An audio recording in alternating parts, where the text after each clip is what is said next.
सरकार बनने से पहले बोला गया था 15 दिन में पूरे यूपी को गड्ढा मुक्त कर देंगे। बाकी आपको दिख रहा है बड़े शहरों की जो 3 परेशानियां हैं, हर सड़क में गड्ढे, हर तरफ गंदगी और प्रदूषण पूरे देश को खोखला कर रहा है। और नोएडा, गाजियाबाद और दिल्ली, ये तीनों कंपटीशन करते हैं आपस में, कभी वो प्रदूषण में नंबर 1, कभी वो नंबर 1, कभी वो नंबर 1।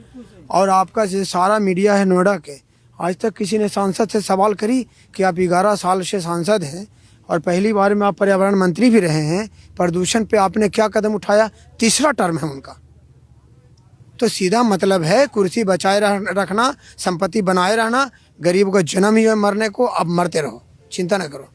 सब मरेगा, कोई धक्के से मरेगा, कोई भीड़ में मरेगा, कोई नाला के पानी पी के मरेगा, कोई लाल किला ब्लास्ट में मरना है, कोई रेलवे स्टेशन के भागदड़े मचेगा, बाकी जो बचेगा वो पहलगाम में मरेगा। लाइन सीधा रखिए, सबका नंबर आएगा। ये एक आम आदमी का दर्द है और आम आदमी की पीड़ा तभी उसको लगता है अपनी जागती है जब इस तरह की कोई घटना होती है।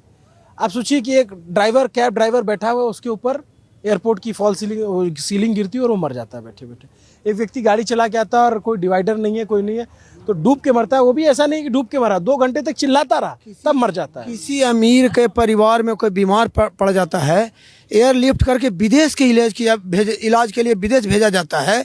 यहाँ से 12 किलोमीटर पे बेक्ट्रा कंपनी जो हेलीकॉप्टर बनाती है, उससे पास हर समय हेलीकॉप्टर उपलब्ध रहता है। 20 किलोमीटर पे इंडियन एयरबेस है, जहाँ पे हर समय हेलीकॉप्टर रहता है। सारे नेताओं को, सारे पार्टियों के नेताओं के उड़ने के लिए हेलीकॉप्टर की लाइन लगी हुई है, भीड़ लगी हुई है।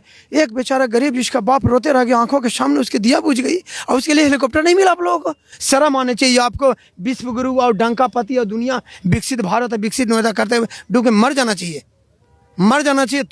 थू है तुम्हारे कुर्सी पे, तुम्हारे सत्ता पे। कुर्सी है तुम्हारा, जनाजा तो नहीं। कुछ करते नहीं तो उतर क्यों नहीं जाते? जो गरीब आदमी भी जी रहा, तुम 2 लाख 2 करोड़ कमा रहे हो, तुम भी 4 ही रोटी खाओगे। और गरीब आदमी 20 और 15 हज़ार का सैलरी वाला भी 4 ही रोटी खाएगा। लेकिन तुम्हारे इतना जमीन मर गया कि गरीब को ये हालत कर दी कि उसके सामने, आंखों के सामने बेटा मर तक तो 3 मीटर 200 मीटर। अरे भाई साहब, 200 मीटर रस्सी रहती ना, पीछा ना भाई साहब। यहाँ से एक आदमी दौड़ा जाता, रस्सी से एक पेड़ में बांध देता, वहाँ जहाँ 2 लेडीज खड़ी है, और दूसरा रस्सी यहाँ पकड़ लेता। एक भाई ऐसे करके पकड़ के ऐसे जाता, भाई को ऐसे करके पकड़ के ले आता। हम गांव के आदमी, हमें नहीं पता कि कैसे किसी को बचाया जाता है। हम जर्मनी से आए हैं क्या?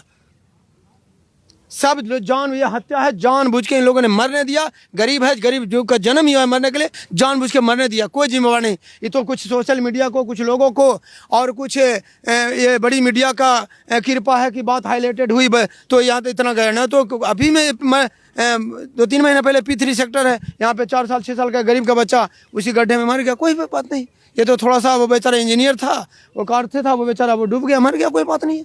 कुछ नहीं, चंदले वो कुत्ते के जैसे टुकड़े दिए जाते हैं ना, और उसे कुछ 2-4 लाख रुपया दे के उसको मुँह बंद कर दिया जाएगा।